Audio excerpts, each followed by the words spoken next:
अच्छा जी, अब हमारे साथ ये है कार्डियक साइकिल्स। कार्डियक साइकिल क्या है? Cardiac cycle consist of systole and diastole of आर्टिया एंड वेंट्रिया। हमारे साथ कार्डियक साइकिल जो है ना वो सिस्टोल और डायस्टोल पे कंसिस्ट होता है।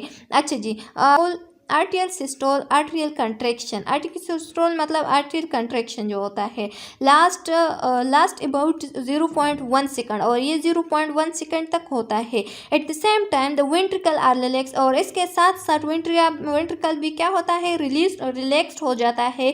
Depolarization of the SA nodes cause atrial depolarization which is marked by P waves in the ECG. अच्छा जी, और जो कि क्या होता है इसके साथ ऐसे नोड्स डी पोलराइज होता है, जिसकी वजह से हमें क्या ये क्या काज करता है आर्ट्रियल डीपोलराइजेशन, जिससे पी वेव्स ईसीजी में दिखाई देता है हमें। अच्छा जी, अब हमारे साथ है आर्ट्रियल डीपोलराइजेशन काज आर्ट्रियल सिस्टोल। जब आर्ट्रियल डीपोलराइज हो जाए तो उससे आर्ट्रियल सिस्टोल काज हो जाता है। Blood exposed by AV valves, और ब्लड जो है ना वो क्या हो जाता है, pours through AV valves into the ventricle. Cardiac cycle अब कंटिन्यू है। अच्छा जी, arterial systole contributes 25 ml of blood to the volume of 105 ml already in each ventricle. Arterial systole contributes 25 milliliter of blood. Arterial systole जो है ना वो 25 milliliter of blood क्या करते हैं, कंट्रीब्यूट करते हैं to the volume of 105 ml already in each ventricle, जो कि जिसका वॉल्यूम क्या होता है, जिसका वॉल्यूम 105 होता है, जो कि ऑलरेडी क्या वेंट्रिया में प्रेजेंट होता है। अच्छा जी, at the end of ventria diastole each ventricle has 130 ml, और लास्ट में कितना डायस्टोल में कितना ब्लड होता है, वेंट्रिकल में 130 ml ब्लड होता है। This blood volume 130 ml as called end diastolic volume, और इस ब्लड वॉल्यूम को 130 ml को क्या कहते हैं हम, एंडोडायस्टोलिक वॉल्यूम कहते हैं, EDV। अच्छा जी, the QRS complex in ECG mark the onset of ventricular depolarisation. जब वेंट्रिकुलर डिपोलराइजेशन हो जाए तो उससे ECG में हमें क्या दिखाई देता है, क्या मार्क होते हैं, QRS वेव्स। ठीक है, द परसेंटेज ऑफ EDV जो है ना वो इजेक्टेड हो जाए तो इसे हम क्या कहते हैं, इजेक्शन फ्रैक्शन कहते हैं, इजेक्शन फ्रैक्शन। अच्छा जी, अब हमारे साथ है वेंट्रिकुलर सिस्टोल। वेंट्रिकुलर सिस्टोल क्या है, एट लास्ट अबाउट 0.3 सेकंड, और ये 0.3 सेकंड तक होता है। अच्छा जी, और at the same time the आर्टिया आर रिलैक्स्ड, और इसके साथ साथ आर्टिया रिलैक्स हो जाता है। Ventricular depolarisation cause ventricular systole, और वेंट्रिकुलर जब डिपोलराइज्ड हो जाए तो डिपोलराइज हो जाए तो इससे हमें वेंट्रिकुलर सिस्टोल काज होता है। The T wave end the ECG mark the onset of the ventricular polarization, और टी वेव जो ECG में मार्क होता है तो वो किस वजह से हो जाए, जब वेंट्रिकुलर रिपोलराइजेशन होता है तो टी वेव प्रोड्यूस होता है ECG में। अच्छा जी, the right and left ventricle eject about 70 ml of blood each into the pulmonary trunk और अरोटा रिस्पेक्टिवली।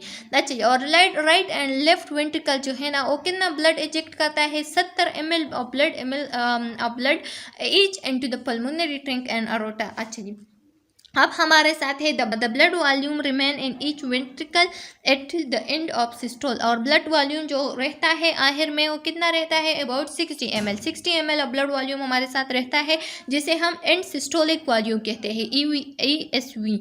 कार्डियक आउटपुट हमारे साथ क्या है, the amount of blood ejected by each ventricle in 1 minute is called cardiac output. अच्छा जी, जब हमारे साथ the amount of blood ejected by each ventricle, जब हमारे साथ ब्लड का इजेक्शन हो जाए हर वेंट्रिकल में एट 1 मिनट, 1 मिनट में जितना ब्लड इजेक्शन हो जाए वेंट्रिकल में तो उसे हम क्या कहते हैं, कार्डियक आउटपुट कहते हैं। अच्छा जी, cardiac output equal to heart rate multiply by stroke volume. जब हार्ट रेट स्ट्रोक वॉल्यूम के साथ मल्टीप्लाई करें तो उससे हमें हमारे साथ वैल्यू आता है जो कि कार्डियक आउटपुट होता है। पल्स प्रेशर PP क्या है, pulse pressure as the difference between systolic blood pressure and diastolic blood pressure। जब systolic and diastolic blood pressure में हम डिफरेंस मालूम करें तो उसे हम क्या कहते हैं, पल्स प्रेशर कहते हैं, पीपी। अच्छा जी, अब हमारे साथ है कार्डियक रिजर्व। कार्डियक रिजर्व क्या है? The difference between the maximum and resting cardiac output is called cardiac reserve। जब distance between maximum and resting cardiac output हम मालूम हो करें, the difference between the maximum and resting cardiac output, जब difference between maximum and resting output cardiac output हम मालूम करें तो उसे हम cardiac reserve कहते हैं। coronary circulation। coronary circulation क्या है? coronary circulation, heart is supplied by two coronary arteries। Heart जो है ना वो दो कोरोनरी आर्टरीज में सप्लाई करता है, एक है लेफ्ट कोरोनरी आर्टरी, एक है right coronary artery. These coronary arteries rises at the root of the aorta, और ये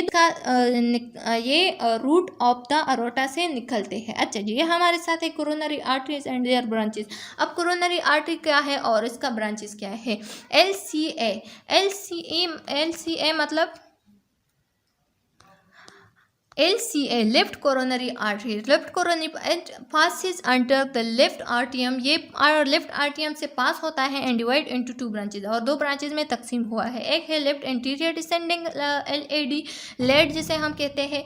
it give off smaller branches, और ये हमारे साथ स्मॉलर ब्रांचेज देते हैं to the interventricular septum, interventricular septum में and interior wall of both ventricle, और interior wall of both ventricle में। अच्छा जी, अब हमारे साथ है सर्कम्प्लेक्स आर्टरी। सर्कम्प्लेक्स आर्टरी क्या है? Circumflex artery it continues around the blood side of the heart, ये blood side of the heart में कंटिन्यूस होता है और क्या करता है? It continues around the left side of the heart, ये left side of the heart से स्टार्ट होता है and supply blood to the left आर्टियम, और लेफ्ट आर्टियम तक सप्लाई करता है, सप्लाई ऑफ ब्लड करता है, and posterior wall of the left ventricle, और posterior wall of the left ventricle तक। Coronary artery RCA। अच्छा जी, it give off two branches, ये दो ब्रांचेज देता है, एक है मार्जिनल आर्टरी और एक है posterior descending artery. Marginal artery कौन सा है? It supply blood to the lateral aspect of the right आर्टियम एंड वेंट्रिकल, ये ब्लड का सप्लाई करता है कहाँ से? राइट आर्टियम टू एंड वेंट्रिकल तक।